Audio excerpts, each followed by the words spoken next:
Hello guys, welcome back to this channel. In today's video, I'm going to show you how you can unlock a bunny and grow a garden.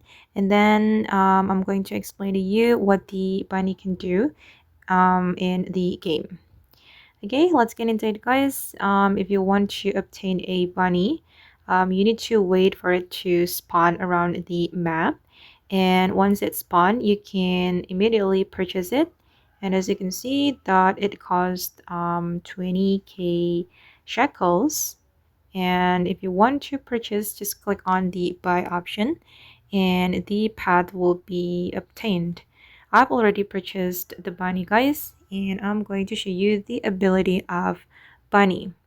I'm going to click on this path menu and I'm going to show you the bunny information. Okay, this one. Hoops around your garden and boost your walk speed by 5. And this is a common path. If you want to get it, actually it's not that hard because it will spawn often. This one, so just explore the map to see whether the bunny is spawned or not.